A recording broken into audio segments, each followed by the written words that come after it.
The executor read the will. I know what you did, my stepmother screamed. The mahogany conference room felt like a tomb as I sat across from Linda, watching her dab crocodile tears with a Hermes handkerchief. Even in mourning, my stepmother looked like she'd stepped off a magazine cover, perfectly blown out blonde hair, designer black dress that probably cost more than my monthly rent, and those cold blue eyes that had fooled everyone except me. Sarah, dear, she whispered, reaching across the polished table with a manicured hand. I know how difficult this must be for you. I pulled my hands into my lap, fighting the urge to tell her exactly what I thought of her performance. Dad had been dead exactly 72 hours, and she'd already had the locks changed on his Beacon Hill brownstone. When I tried to collect some of his medical records yesterday, records that might prove what I suspected, she'd had security escort me off the property like I was some kind of criminal. Mr. Patterson, Dad's attorney for the past 20 years, shuffled through a stack of papers at the head of the table. His wire-rimmed glasses caught the afternoon light streaming through the floor-to-ceiling windows overlooking Boston Common. Well, I believe we can begin. Everyone who was requested to be present is here. I glanced around the table at the assembled vultures. Linda, of course, positioned directly across from me like we were about to face off in a chess match. My Uncle Robert, Dad's younger brother, who hadn't visited once during the final months. My cousin Jennifer, texting on her phone with barely concealed boredom. And me, the family pariah, the gold-digging nurse who'd supposedly been manipulating her dying father. That's what Linda had told everyone, anyway. How I'd moved back home after Dad's cancer diagnosis not out of love, but out of greed. How I'd been pressuring him to change his will, to cut out his devoted wife of 5 years. How I'd been stealing his pain medications and replacing them with sugar pills to make him suffer. The accusations had been so detailed, so believable, that even I'd started to doubt myself some nights. Had I really seen her switching out his prescriptions? Had those extra pills in her jewelry box actually been there, or had grief been making me paranoid? Richard's estate, Mr. Patterson began, adjusting his glasses, is valued at approximately $3.2 million. This includes the Beacon Hill property, his investment portfolio, the summer home in Martha's Vineyard, and various other assets. Linda's composure cracked just slightly, a tiny smile tugging at the corner of her lips. She'd already started redecorating the brownstone in her head, I could tell. Probably planning which charity galas she'd attend as the grieving widow with the tragic backstory. However, Mr. Patterson continued, before we discuss the distribution of assets, Richard left specific instructions that I read aloud to all present parties. My stomach dropped. This was it. This was where Dad would tell everyone, from beyond the grave, exactly what he thought of his disappointing daughter. Where Linda's lies would be validated in his own words, probably dictated while he was heavily medicated and vulnerable to her influence. Mr. Patterson unfolded a piece of cream-colored stationery, Dad's personal letterhead that I recognized from birthday cards and college care packages. His voice carried clearly through the suddenly silent room. To my family, gathered here today, I know what you did. Linda's handkerchief fluttered to the floor like a wounded bird. The silence in the room was deafening. I watched Linda's face drain of color as Mr. Patterson's words hung in the air like smoke. Her perfectly manicured fingers gripped the edge of the mahogany table so tightly her knuckles went white. I know what you did, he repeated, his voice steady but somehow carrying the weight of Dad's presence. Linda, my dear wife, I know about the lorazepam you've been adding to my evening medications for the past 4 months. 2 milligrams extra, dissolved in my nightly tea. I know about the morphine patches you replaced with stronger doses when Sarah wasn't looking. I know about the digoxin you convinced Dr. Martinez I needed for my heart, when my heart function was perfectly stable. Linda shot to her feet, her chair scraping against the hardwood floor. This is ridiculous. Richard was heavily medicated, he was confused. Please, Mrs. Harrison, Mr. Patterson interrupted gently. Let me finish. My hands were trembling. Dad had known. He'd actually known what she was doing to him. The relief was so overwhelming I felt lightheaded, but it was mixed with a crushing grief. He'd been suffering in silence, watching his wife slowly kill him. Mr. Patterson continued reading. I know you told Uncle Robert that Sarah was stealing from my safe. The combination you claimed she somehow discovered? I changed it 3 weeks after my diagnosis. Sarah never knew the new numbers, December 28th, 47, my wedding date with her mother. But you did, Linda. You knew it because I trusted you. Uncle Robert shifted uncomfortably in his seat, avoiding my eyes. Last month, he cornered me at Dad's bedside and accused me of taking cash from the house. The humiliation had been devastating, especially when Dad seemed too weak to defend me. I know you told the night nurses at Mass General that Sarah was emotionally unstable and shouldn't be allowed to make decisions about my care. Nurse Rodriguez mentioned it to me during shift change on October 15th. She was concerned about your request to limit Sarah's access to my medical information. Jennifer finally looked up from her phone, her eyes wide. Even she seemed to understand that something big was happening. The letter continued, I know you've been telling our friends that Sarah moved home to manipulate me into changing my will. Mrs. Chen from next door felt obligated to warn me about these concerns at the grocery store 2 weeks ago. She thought she was protecting me from my own daughter. My throat tightened. Mrs. Chen had been like a grandmother to me growing up. The thought of her believing I was capable of manipulating my dying father was almost unbearable. But most importantly, Dad's voice seemed to echo through Mr. Patterson's careful pronunciation. I know why you did it. I found the bank statements, Linda. The ones you hid in your Chanel purse. The $47,000 you borrowed against my life insurance policy. The credit cards you opened in my name. The second mortgage you took out on the Martha's Vineyard house without telling me. Linda made a sound like a trapped animal. You can't prove any of this. He was dying, he was paranoid. Actually, Mrs. Harrison, Mr. Patterson said, setting down the letter and reaching for a manila folder, Richard was quite thorough in documenting everything. He hired a private investigator in September. Jameson and Associates. Very reputable firm. He slid a thick stack of photographs and documents across the table. Even from my seat, I could see they were surveillance photos of Linda at various pharmacy locations around Boston. The room felt like it was spinning. Dad hadn't just known, he'd been building a case. Mr. Patterson opened the manila folder with methodical precision, spreading the contents across the polished table like he was laying out evidence in a courtroom. Which, I realized with growing amazement, was exactly what Dad had prepared for. These photographs were taken between September 15th and November 3rd, he said, pointing to a series of surveillance shots. CVS on Newberry Street, Walgreens in Back Bay, and 3 different locations in Cambridge. Linda lunged forward, trying to sweep the photos back into the folder, but Uncle Robert caught her wrist. His face had transformed from bored indifference to horrified fascination. Jesus Christ, Linda. Is that really you? The photos were damning. Linda at pharmacy counters, Linda in parking lots examining pill bottles, Linda meeting with a man I didn't recognize outside a medical building in Brookline. In every shot, she looked nothing like the grieving wife she'd been performing for the past 4 months. She looked calculating. Predatory. The gentleman she's meeting with, Mr. Patterson continued, is Dr. Marcus Webb. He lost his license to practice medicine in 2019 for inappropriate prescribing practices. The investigator documented 17 separate meetings between September and November. This is harassment. Linda's voice cracked, her composure completely shattered now. Richard was paranoid. The cancer had spread to his brain, he wasn't thinking clearly. Actually, Mr. Patterson said mildly, Richard's oncology reports show no evidence of brain metastases. Dr. Kim at Dana-Farber confirmed his cognitive function remained intact until the final week. He pulled out a medical report stamped with official letterhead. Richard specifically requested neurological testing in October to document his mental competency. He scored within normal ranges on all assessments. My father had thought of everything. While I'd been agonizing over whether anyone would believe me, whether I was going crazy, he'd been quietly building an airtight case against his own wife. There's more, Mr. Patterson said, returning to the letter. I know about the forged signatures on my prescription refill requests. Handwriting analysis will confirm that you signed my name on 14 separate occasions between August and November. I kept the originals, Linda. They're in my safety deposit box at First National, along with the original pill bottles you replaced. Linda sank back into her chair, her Hermes handbag sliding to the floor. For the first time since I'd known her, she looked her actual age. The carefully maintained facade was crumbling, revealing something desperate and hollow underneath. Jennifer finally spoke up, her voice small and confused. Aunt Linda, you were really poisoning Uncle Richard? I was helping him. Linda shrieked suddenly, making everyone jump. He was suffering. The doctors weren't giving him enough pain medication, I was being compassionate. By giving him sedatives that weren't prescribed? I found my voice for the first time since the reading began. By switching his heart medication? That wasn't compassion, Linda. That was murder. She whipped around to face me, her blue eyes blazing with pure hatred. You self-righteous little brat. You have no idea what it was like watching him waste away. At least I was trying to help him find peace. You were trying to help yourself to $3 million, Uncle Robert said quietly. Weren't you? Mr. Patterson cleared his throat. Perhaps we should continue with the remainder of the letter. Richard had quite a bit more to say.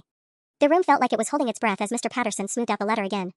Linda sat hunched in her chair, mascara streaking down her cheeks in black rivulets, but her eyes held a dangerous glint that made me shift uncomfortably in my seat. The investigation revealed several additional concerning details. Mr. Patterson continued reading in Dad's voice. Linda, you may be interested to know that your friend Dr. Webb was very cooperative once the private investigator explained the situation. He provided detailed records of your consultations, including your specific requests for medications that would ease suffering without being easily detected in standard toxicology screenings. My stomach lurched. She hadn't just been randomly over-medicating him, she'd been methodical about it. Calculated. Dr. Webb also confirmed that you paid him $3,200 in cash over 2 months for these consultations and for pre-signing prescription pads. I have copies of the receipts you kept, Linda. You're remarkably organized for someone committing felonies.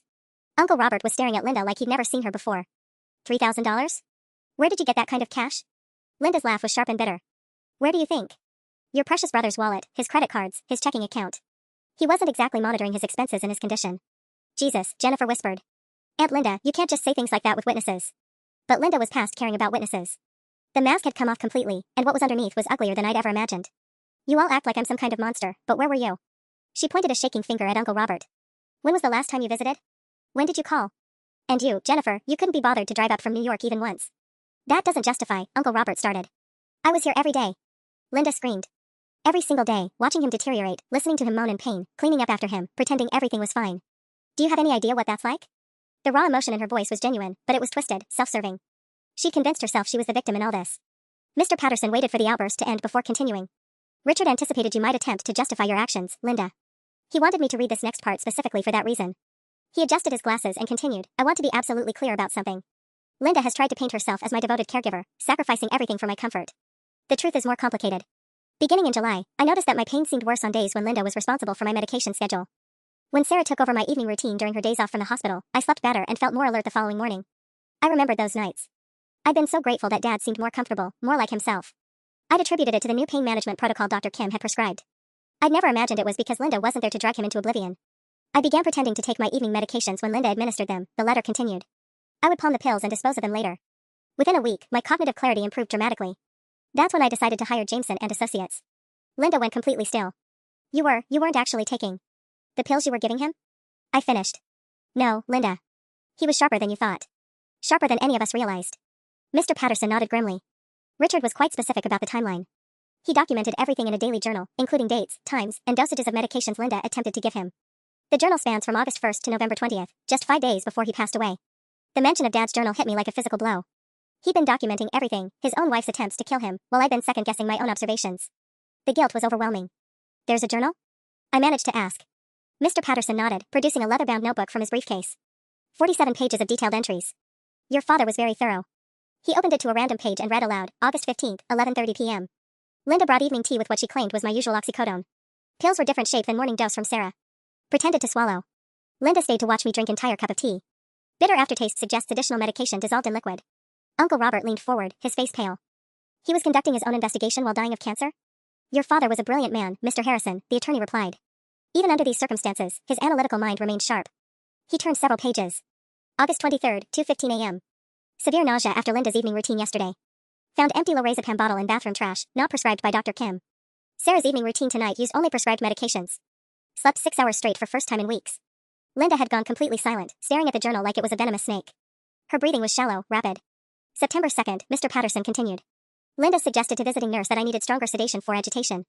I was alert and comfortable. Nurse seemed confused by Linda's description of my condition.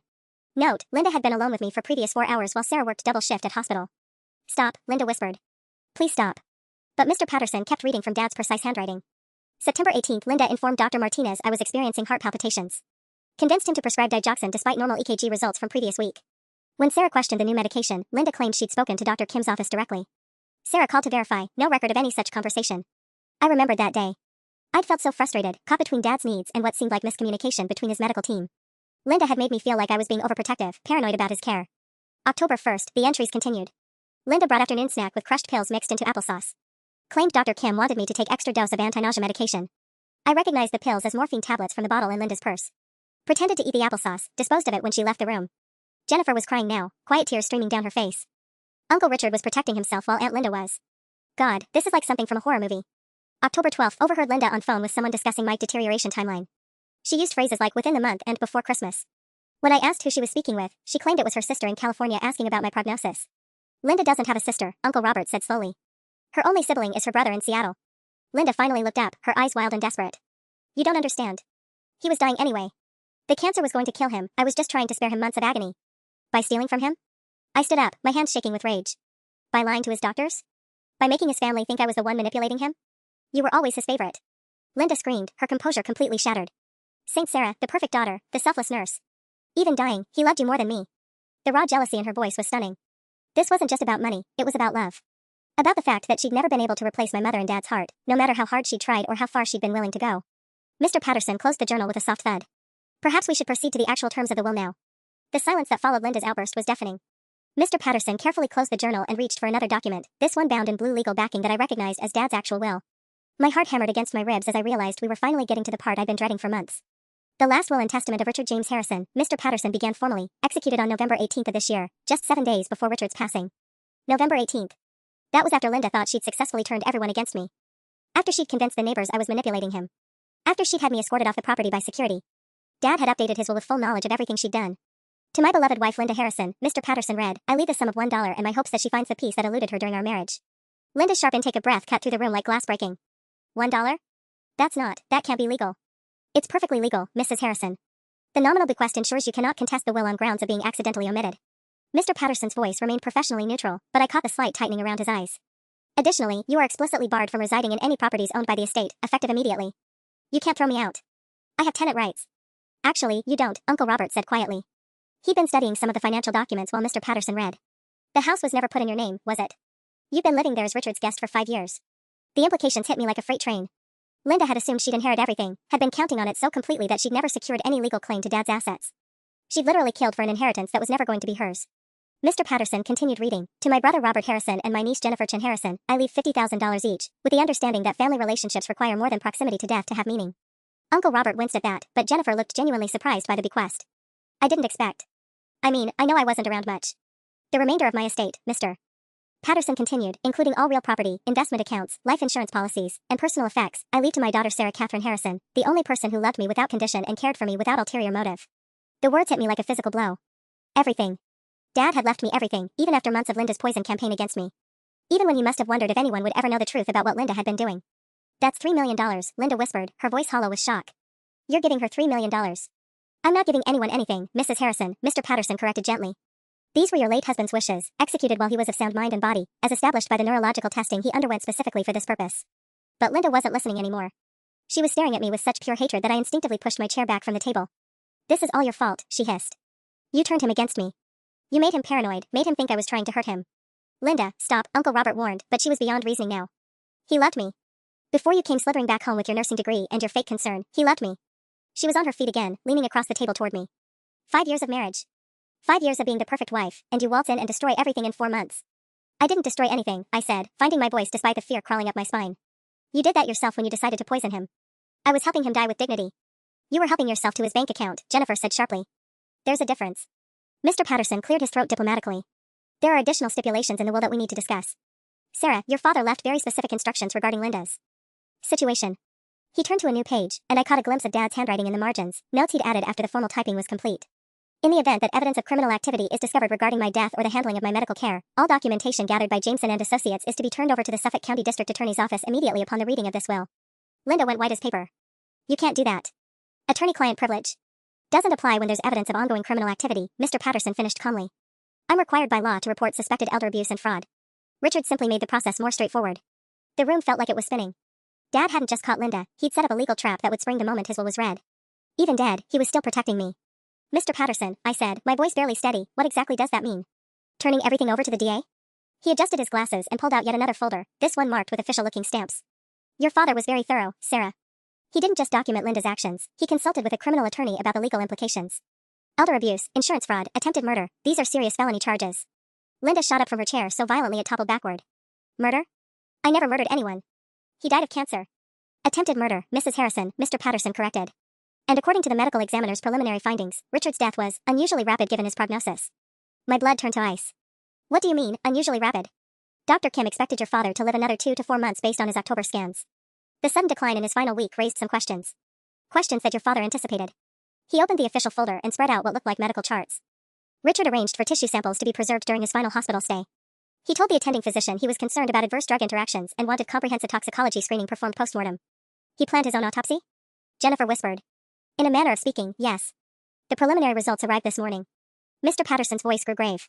Lethal levels of lorazepam and an unidentified cardiac medication in his system. Far beyond what any of his doctors prescribed. Linda made a sound like a wounded animal and bolted for the door, but Uncle Robert was faster. He grabbed her arm and pulled her back toward the table. Oh no, you don't. You're going to sit here and face what you've done. Let go of me. You have no right to. I have every right, Uncle Robert said, his voice colder than I'd ever heard it. You killed my brother, you psychotic bitch. Robert, Mr. Patterson said sharply, please. Let's handle this through proper channels. But the room was spiraling out of control. Linda was crying, real tears this time, not the practiced grief she'd been performing. Jennifer was frantically typing on her phone, probably texting her mother about the nightmare she'd stumbled into. And I sat there trying to process the fact that Linda hadn't just been slowly poisoning Dad, she'd actually killed him. The tissue samples, I managed to ask, what exactly did they find? Mr. Patterson consulted another report. Digoxin levels consistent with a massive overdose, administered sometime between midnight and 6 a.m. on November 23rd. That would have been the night before he died, I finished. I worked a double shift that night. Linda was alone with him. Linda's head snapped up, her mascara-streaked face twisted with rage. You can't prove anything. He could have taken those pills himself, he was in pain, he was confused. Actually, we can prove it, Mr. Patterson said quietly. Richard installed a hidden camera in his bedroom on November 15th. The footage from that night is quite clear. The silence that followed was absolute. Even Linda stopped crying. A camera? Uncle Robert asked. Your brother was convinced Linda would escalate her attempts as his condition appeared to worsen. He wanted evidence that would be indisputable in court. Mr. Patterson's expression was grim. The footage shows Linda administering medication at 3:17 a.m., medication that Richard clearly attempted to refuse. Linda's face crumpled completely. He was suffering, she whispered. He was in so much pain, and I couldn't watch it anymore. So you decided to play God, I said, standing up on shaking legs. You decided when my father should die, and you made sure you'd be rich when he did. She looked up at me with desperate eyes. Sarah, you have to understand. I understand perfectly. You're a murderer. Mr. Patterson reached for his phone, but Linda lunged across the table and knocked it from his hands. The device clattered across the hardwood floor, the screen cracking against the leg of Uncle Robert's chair. You're not calling anyone, she screamed, her perfectly manicured nails clawing at the document spread across the table. These are all lies. Richard was paranoid, he was dying, he wasn't thinking clearly. Linda, stop. Uncle Robert grabbed her wrists, but she twisted away with surprising strength. The camera footage is fake. You can manipulate anything with computers these days. She was tearing at the surveillance photos now, ripping them into pieces. And that journal, anyone could have written that. Sarah probably forged the whole thing. Mrs. Harrison, Mr. Patterson said firmly, gathering the remaining documents away from her reach, you need to calm down. This behavior is only making your situation worse. But Linda was beyond rational thought. She whirled on me, her blue eyes wild with desperation. This is all your fault. You poisoned his mind against me. You made him suspicious and paranoid. I made him suspicious? I couldn't believe what I was hearing. Linda, you were literally dragging him to death. I was helping him. The doctors weren't doing enough, they wanted to let him suffer for months. She was backing toward the window now, her voice getting higher and more frantic. Someone had to make the hard decisions. Jennifer had retrieved Mr. Patterson's phone and was dialing 911 with shaking fingers. Yes, I need to report I don't know what to call it. A confession to murder? We're at Patterson and Associates Law Office on State Street. Hang up that phone. Linda shrieked. I'll tell them you're all lying. I'll say Sarah threatened me, forced me to sign a false confession. You haven't signed anything, Linda, Uncle Robert pointed out grimly. You've just been screaming admissions of guilt for the past 10 minutes. That seemed to snap her back to reality for a moment. She looked around the room at all of us, really looked, and I saw the exact moment she realized how completely she'd destroyed herself. The careful facade she'd maintained for months had crumbled in less than an hour. The recording device, she whispered, staring at Mr. Patterson's briefcase. You've been recording this whole meeting, haven't you? Mr. Patterson nodded slowly. It's standard practice for will readings, Mrs. Harrison. Everything said in this room today is documented. Linda's laugh was sharp and bitter. Of course it is. Richard planned this whole thing, didn't he? Even the timing, making sure I'd be trapped in a room with witnesses when the truth came out. Your husband was a very thorough man, Mr. Patterson agreed. He wanted to ensure that justice was served and that Sarah's reputation was fully cleared. Saint Sarah, Linda spat, but the venom was gone out of her voice now. She just sounded tired. Defeated. Even dead, he's still protecting his precious daughter. The sound of sirens was growing louder outside. Jennifer stood by the window, watching police cars pull up to the building. They're here, she announced quietly. Linda sank back into her chair, all the fight seeming to drain out of her at once. 57 years old, she murmured, staring down at her hands. I'm 57 years old, and I'm going to prison for the rest of my life. You should have thought about that before you murdered my father, I said, surprised by how calm my voice sounded. She looked up at me one last time, and for just a moment, I saw something that might have been genuine remorse. He really loved you, you know. Even at the end, when I told him you were stealing from him, manipulating him, he never believed it. Not really. The admission hit me harder than all her earlier confessions combined. Then why didn't you stop? If you knew he didn't believe your lies about me, why keep trying to turn him against me? Because I needed someone to blame when he died, she whispered. I needed everyone to think it was your fault, not mine. Heavy footsteps echoed in the hallway outside. Mr. Patterson stood and straightened his tie, preparing to meet the police. Mrs. Harrison, you have the right to remain silent. I'd strongly advise you to exercise that right until you can speak with an attorney. But Linda wasn't listening anymore. She was staring out the window at Boston Common, watching families walk their dogs and children play on the playground. Normal people living normal lives, completely unaware that a murderer was being arrested just blocks away. I really did love him, she said softly. In the beginning, I really did. The conference room door opened, and two detectives in dark suits entered, followed by uniformed officers. The nightmare was finally becoming real. The lead detective was a woman in her 40s with graying hair pulled back in a severe bun. She surveyed the chaos in the conference room, torn photographs scattered across the mahogany table, Linda's overturned chair, my uncle still gripping Linda's wrist, with the weary expression of someone who'd seen it all before. I'm Detective Morrison, Suffolk County DA's office, she announced, pulling out a badge. We received a call about a possible confession to elder abuse and murder. That would be accurate, Mr. Patterson said, gesturing toward the recording device on his desk. Mrs. Linda Harrison has made several incriminating statements regarding the death of her husband, Richard Harrison, who passed away on November 25th. Linda finally seemed to understand the gravity of her situation. She straightened in her chair, and I watched her trying to reassemble the mask of respectability that had served her so well for the past 5 years. But it was too late, we'd all seen what was underneath. Detective, I think there's been a misunderstanding, she said, her voice carefully modulated back to the soft, refined tone she used at charity luncheons. I'm grieving the loss of my husband, and I'm afraid my emotions got the better of me. Sometimes when we're in pain, we say things we don't mean. Detective Morrison's partner, a younger man with kind eyes, was already setting up what looked like recording equipment. Ma'am, before you say anything else, I need to read you your rights. That won't be necessary, Linda said quickly. I haven't done anything wrong. My stepdaughter has been making wild accusations. She's been unstable since her father's diagnosis. The stress of his illness has been very hard on her. I felt my jaw clench. Even now, even caught red-handed, she was still trying to paint me as the problem. But Detective Morrison wasn't buying it. Mrs. Harrison, we've already spoken with the private investigation firm your husband hired. Jameson and Associates provided us with quite a bit of documentation this morning. She opened a manila folder that looked disturbingly similar to the ones Mr. Patterson had been reading from, including pharmacy records showing you filled prescriptions under your husband's name at 7 different locations between September and November. Linda's carefully reconstructed composure cracked slightly. Those medications were all for Richard's comfort. I was following doctor's orders. Which doctor would that be? The younger detective asked, consulting his notes. Because Dr. Kim at Dana-Farber has no record of prescribing lorazepam or the cardiac medications found in your husband's system. And Dr. Martinez at Mass General specifically noted in his files that he was concerned about potential drug interactions with medications he hadn't prescribed. I consulted with specialists. Dr. Marcus Webb, Detective Morrison interrupted. Yes, we know. We arrested him this morning for conspiracy to commit elder abuse and illegal distribution of controlled substances. He was very cooperative once we explained that he was facing accessory to murder charges. The blood drained from Linda's face so quickly I thought she might faint. Marcus wouldn't, he can't. He provided detailed records of your consultations, Mrs. Harrison, including your specific requests for medications that would be undetectable in standard postmortem examinations. The detective's voice carried a cold edge now. He also mentioned that you paid him an additional $2,000 for advice on accelerating the natural progression of terminal illness. Uncle Robert made a strangled sound and released Linda's wrist like she'd burned him. Jesus Christ, Linda. You really did plan the whole thing. Linda's eyes darted around the room like a trapped animal looking for an escape route. You don't understand the pressure I was under. Richard was getting suspicious, asking questions about his medications. Sarah was always hovering, checking on him, making it impossible for me to help him find peace. Help him find peace? I stood up, my hands shaking with rage. You mean help yourself to his bank account before he could figure out what you were doing? I deserve that money, she screamed, the mask falling away completely again. 5 years of marriage. 5 years of playing second fiddle to the memory of his precious first wife. Do you have any idea what it's like living with a ghost? Detective Morrison exchanged a look with her partner. Mrs. Harrison, you're under arrest for the murder of Richard James Harrison. You have the right to remain silent. But Linda wasn't listening to the Miranda warning. She was staring at me with an expression of such pure hatred that it made my skin crawl. This isn't over, Sarah. Even if I go to prison, I'll make sure everyone knows what kind of person you really are. I'll tell them how you manipulated your dying father, how you turned him against his own wife. Actually, Mr. Patterson interrupted quietly, that brings up another provision in Richard's will that we haven't discussed yet. He pulled out one final document, this one sealed in an official-looking envelope. Your father anticipated that Linda might attempt to damage your reputation even after her crimes were exposed. He prepared a comprehensive statement to be released to your colleagues at Massachusetts General, your nursing board, and anyone else who might have been influenced by Linda's accusations. He handed me the envelope, and I could see Dad's handwriting across the front, for Sarah's vindication and peace of mind. Linda's face went ashen as the handcuffs clicked around her wrists. Detective Morrison finished reading Linda her rights while her partner documented the scattered evidence across the conference table. Linda sat perfectly still now, handcuffed and silent, but her eyes never left my face. The hatred radiating from her was almost palpable. We'll need statements from everyone present, Detective Morrison said, pulling out a digital recorder. But first, Mr. Patterson, I understand there's additional evidence beyond what the private investigators provided? Mr. Patterson nodded grimly. Richard Harrison was extraordinarily thorough. Beyond the surveillance footage and pharmacy records, he documented several incidents that suggest Linda's criminal behavior extends back further than September. He opened yet another folder, how many had Dad prepared, and spread out bank statements marked with yellow highlighter. Beginning in March, there were unusual cash withdrawals from Richard's accounts. Always just under $10,000 to avoid federal reporting requirements, always made by Linda using his ATM card. I had permission to access his accounts, Linda said suddenly, her first words since being arrested. I was managing our household finances. Actually, Mrs. Harrison, Detective Morrison's partner said, consulting his notes, your name was never added to any of Mr. Harrison's bank accounts.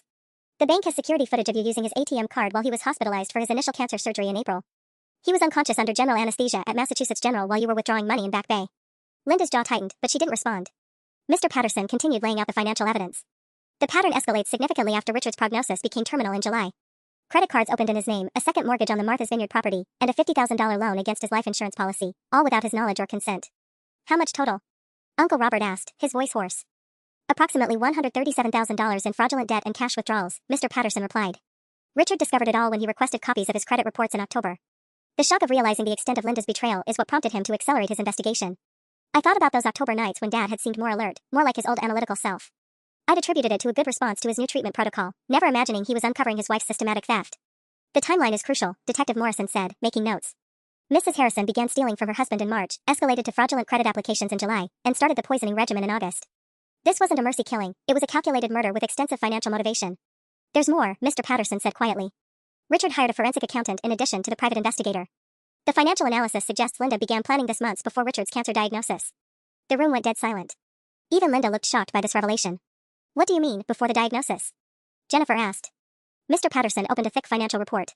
In January, Linda increased Richard's life insurance coverage from $500,000 to $2 million. She also convinced him to update his will to include more favorable provisions for surviving spouses. She submitted both applications just 6 weeks before Richard's first symptoms appeared. The implications hit me like a freight train. Are you saying she might have caused his cancer? No, Detective Morrison said quickly. But the timing raises questions about whether she hoped he would become seriously ill, or whether she was prepared to expedite the process regardless of his health. Linda finally spoke, her voice barely above a whisper. Richard was 68 years old. He had heart issues, high blood pressure. I knew he wouldn't live forever. I was just being practical. Practical, Uncle Robert repeated, his voice heavy with disgust. You call murdering your husband practical? As they led Linda toward the door in handcuffs, she stopped and turned back to me one last time. You won, Sarah. Congratulations. You got your father back, even if you had to let him die to do it. The cruelty of that final shot took my breath away, but before I could respond, she was gone. The silence after Linda's departure was deafening. Detective Morrison's partner was still photographing the scattered documents when my legs finally gave out, and I collapsed back into my chair. The adrenaline that had been carrying me through the past hour drained away all at once, leaving me hollow and shaking. Sarah, Uncle Robert said softly, reaching across the table to squeeze my hand. Are you okay? I stared at the manila folders still spread across the mahogany surface, evidence of months of planning and pain that I'd never even suspected. He knew, I whispered. All those nights when I thought he was getting worse, when I blamed myself for not being able to help him more, he was protecting me. Mr. Patterson gathered the remaining documents with careful precision. Your father was very concerned about the impact Linda's accusations would have on your nursing career. He spent considerable time documenting not just her crimes, but also your complete innocence in his care. Detective Morrison closed her notebook and looked at me with something that might have been sympathy. Miss Harrison, I want you to know that the district attorney's office will likely need your testimony when this goes to trial. Mrs. Harrison's defense attorney will probably try to shift blame onto you, claim you were somehow complicit or that you drove her to desperate measures. The thought of facing Linda again in a courtroom made my stomach lurch. What if people believe her? She's very convincing when she wants to be. She had half of Boston thinking I was manipulating Dad. That's where your father's documentation becomes crucial, Mr. Patterson interjected. He pulled out the sealed envelope he'd shown me earlier, the one marked for my vindication. Richard anticipated this exact concern. May I? I nodded, and he carefully opened the envelope, revealing several typed pages in Dad's familiar letterhead. This is a comprehensive statement that Richard prepared specifically to counter any future attempts by Linda to damage your reputation, Mr. Patterson explained. He details every false accusation she made against you, provides evidence contradicting each claim, and documents your exemplary care throughout his illness. Detective Morrison leaned forward with interest. Mr. Patterson, would the DA's office be able to obtain copies of that statement? It could be valuable in establishing Mrs. Harrison's pattern of manipulation and false accusations. Of course. Richard specifically requested that all relevant documentation be shared with law enforcement. Mr. Patterson flipped through the pages. He was particularly concerned about Linda's claims that Sarah was stealing medications. He documented every single pill, every dosage, every time Sarah administered his legitimate prescriptions exactly as prescribed by Dr. Kim. Jennifer, who had been quiet since the police arrived, suddenly looked up from her phone. Uncle Richard really thought of everything, didn't he? It's like he planned his own murder investigation. The casual way she said it hit me wrong. He didn't plan to be murdered, Jennifer. He planned to survive long enough to expose what Linda was doing. She killed him before he could. The timeline supports that theory, Detective Morrison agreed. Based on the journal entries Mr. Patterson showed us, your father expected to live several more months. The sudden escalation to lethal dosages suggests Mrs. Harrison realized her window of opportunity was closing. Uncle Robert was studying the bank statements again, his face growing darker. Linda started stealing from him almost a year ago. A year. She was planning this long before he got sick. The life insurance policy changes are particularly damning, Detective Morrison added. Increasing coverage by $1.5 million just weeks before a terminal diagnosis raises serious questions. We'll be investigating whether Mrs. Harrison had any prior knowledge of your father's condition, or whether she may have contributed to its development. That possibility hadn't occurred to me before, but now it seemed terrifyingly plausible. Linda had been encouraging Dad to skip his regular physical exams, claiming they were unnecessary stress. She'd also taken over preparing most of his meals after they married, insisting it was her way of showing love. Detective Morrison, I said slowly, would it be possible to test for? I don't know, long-term poisoning? Something that might have weakened his immune system or made him more susceptible to cancer? We're already planning comprehensive toxicological analysis on the preserved tissue samples, she replied. If there's evidence of chronic poisoning prior to the terminal diagnosis, it would upgrade the charges from murder to first-degree murder with premeditation. Mr. Patterson cleared his throat. There's one more thing, Sarah. Your father left instructions for immediate implementation of several protective measures. He was concerned that Linda might attempt retaliation against you, either directly or through continued character assassination. He handed me a business card for a security company. Effective immediately, you have round-the-clock personal protection and home security monitoring, paid for by the estate. Your father was very specific that your safety was his primary concern. The thought that Dad had been worried about Linda physically harming me sent chills down my spine. Did he think she was dangerous? Based on his final journal entries, yes, Mr. Patterson said grimly. He wrote extensively about Linda's increasing volatility as his condition appeared to worsen. He was genuinely afraid of what she might do if she felt cornered. Detective Morrison stood and handed me her card. Miss Harrison, given what we've learned today about Mrs. Harrison's mental state and her obvious resentment toward you, I'd recommend taking your father's security precautions seriously. We'll have her in custody for now, but depending on bail arrangements. She didn't need to finish. Linda wasn't done with me yet. 2 weeks after Linda's arrest, I was finally getting used to the security detail Dad had arranged. Marcus, my daytime bodyguard, was a former Boston PD detective who blended seamlessly into the background at Massachusetts General while I worked my shifts.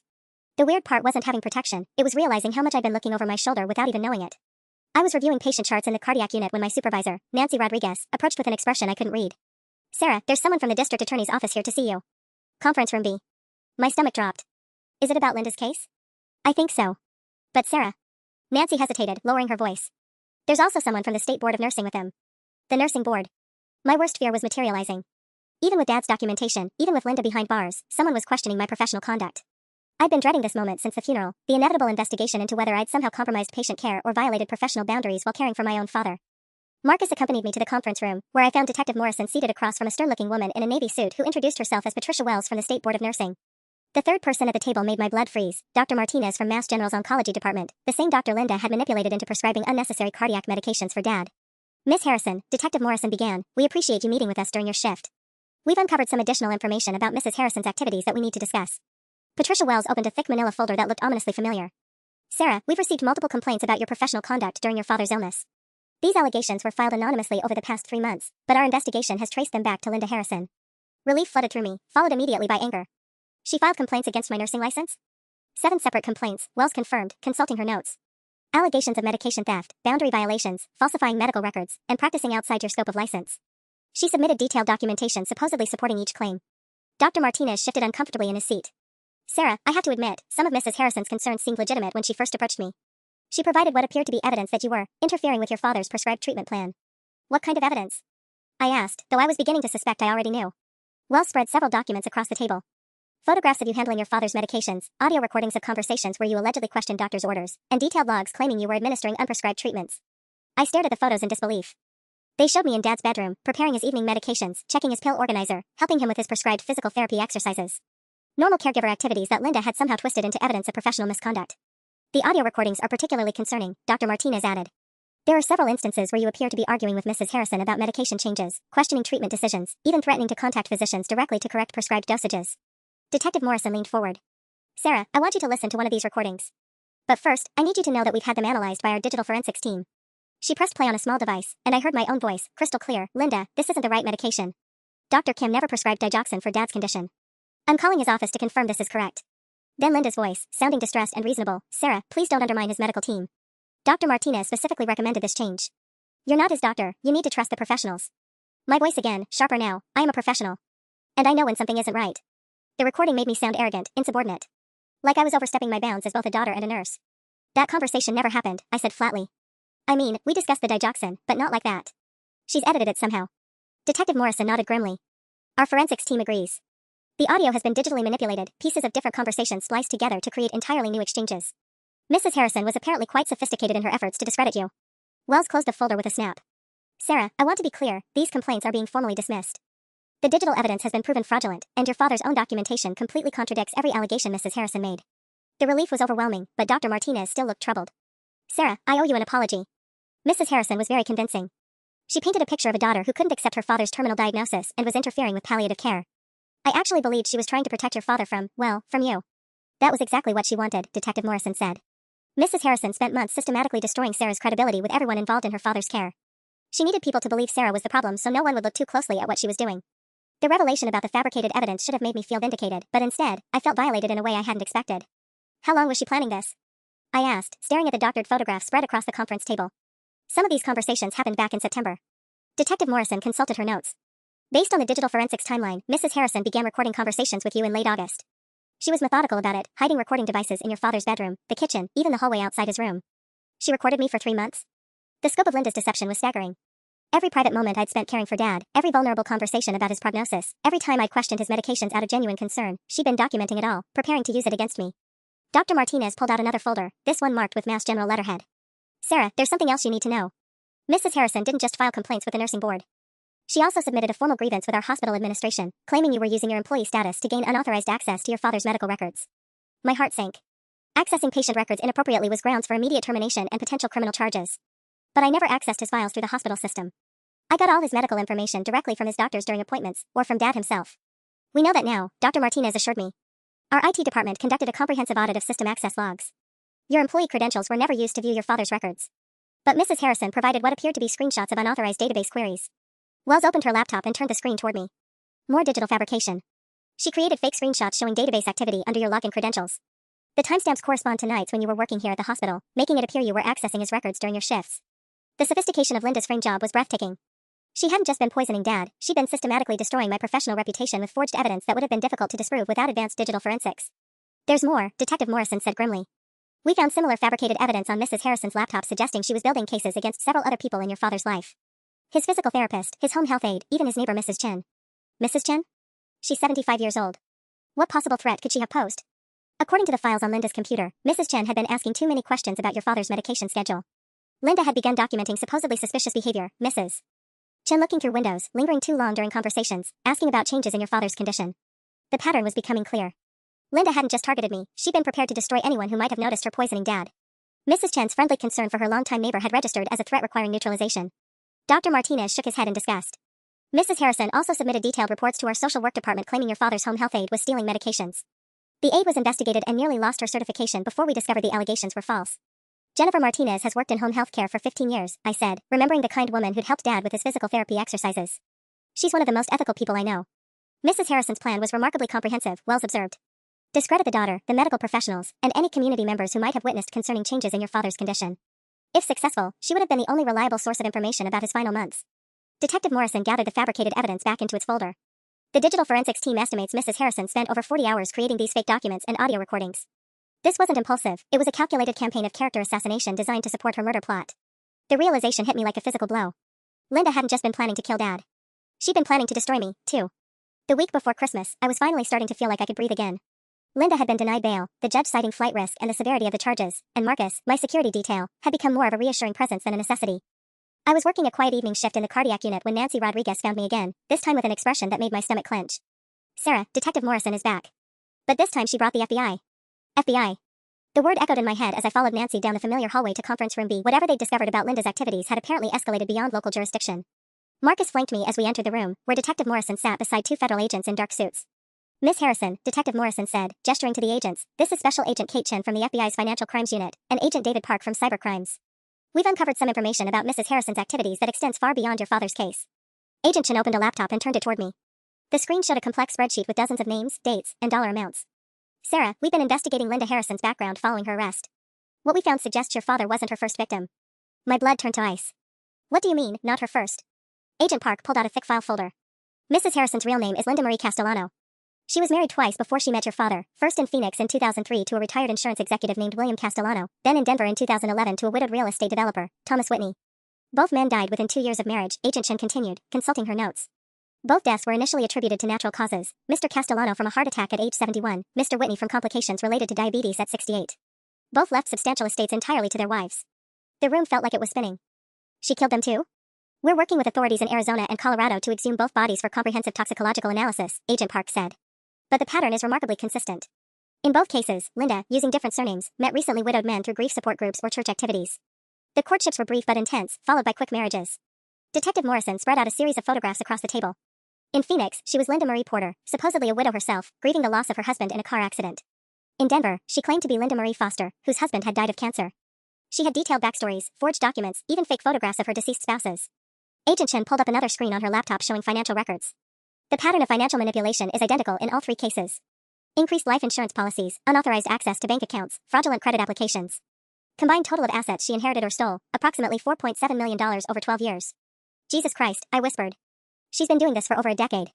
The digital forensics analysis of her computer revealed extensive research files on potential targets, Agent Park continued. She maintained detailed profiles on dozens of widowed men across the eastern seaboard, their net worth, health status, family relationships, psychological vulnerabilities. He showed me printouts of what looked like dating profiles and background check reports. Names, ages, financial information, even notes about which men had strained relationships with their adult children. The clinical, predatory nature of it made my skin crawl. Your father was selected specifically because he was recently widowed, financially secure, and had a daughter who lived out of state, Agent Chen explained.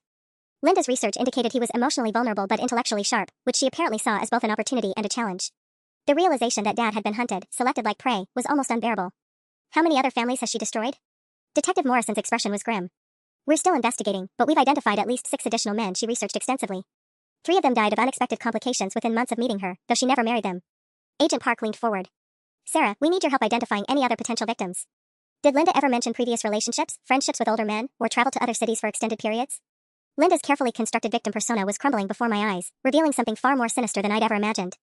As the full scope of Linda's predatory career sank in, I realized this final revelation was exactly what Dad would have wanted, complete vindication and exposure of the monster who targeted our family. Agent Chen was still scrolling through Linda's victim research files when her phone buzzed with an incoming call. Agent Chen, she answered, putting it on speaker. Yes, we're still with Miss Harrison. What did the lab find? The voice on the other end belonged to someone from the FBI's forensic laboratory. The tissue samples from both previous husbands came back positive for the same combination of medications found in Richard Harrison's system. Lorazepam, digoxin, and morphine sulfate in lethal concentrations. The preservation was good enough to confirm homicide in both cases. Agent Chen looked at me with something that might have been sympathy. Sarah, that means Linda Harrison is now facing federal murder charges in 3 states. With the financial fraud evidence, she's looking at life in prison without the possibility of parole. There's more, the voice on the phone continued. We found detailed journals in her apartment documenting all 3 murders. She kept meticulous records, dosages, timing, victim responses. She also documented her financial gains and future target research. It's comprehensive. Detective Morrison shook her head in disgust. She kept journals of her murders? 17 notebooks spanning 12 years. She treated it like a business venture, tracking profit margins and operational improvements between victims. She even rated your father's case as her most challenging due to his intelligence and your involvement, Miss Harrison. The clinical nature of Linda's killing spree was horrifying, but there was something almost satisfying about learning that Dad had been her greatest challenge. Even dying, he'd outmaneuvered a serial killer. Agent Park closed his laptop with a decisive click. Miss Harrison, I want you to know that your father's investigation didn't just save your reputation, it exposed one of the most prolific Black Widow killers we've seen in decades. Without his documentation, Linda Harrison would have collected his insurance money and moved on to her next victim. Do you know who that would have been? I asked, dreading the answer. Agent Chen consulted her notes. Based on her research files, she'd already made contact with a 73-year-old retired professor in Providence whose wife died last spring. Professor Martin Kowalski. We contacted him yesterday. She'd been corresponding with him for 3 weeks, expressing interest in meeting for coffee. Another family saved for Linda's predatory manipulation. Dad's meticulous planning had protected not just me, but future victims who would never even know how close they'd come to danger. 6 months later, I stood in the same conference room at Patterson and Associates, but this time the atmosphere was entirely different. The federal trial had concluded with Linda Harrison receiving 3 consecutive life sentences without parole. She'd ultimately confessed to 5 murders when faced with the overwhelming evidence Dad had helped compile. Mr. Patterson slid a final document across the mahogany table, the death certificate amendment officially changing Dad's cause of death from natural causes to homicide by poisoning. It was a small bureaucratic detail, but it mattered. The record would forever reflect the truth about what Linda had done to him. Your father would be proud, Sarah, Mr. Patterson said quietly. Justice served, your reputation restored, and a serial killer stopped from claiming more victims. I folded the amended death certificate carefully and placed it in my purse next to Dad's final letter to me, the one that ended with I know you loved me without condition, and I need you to know that was enough. It was always enough. Linda Harrison had tried to destroy our family, but in the end, love and truth had proven stronger than manipulation and murder. Dad had won.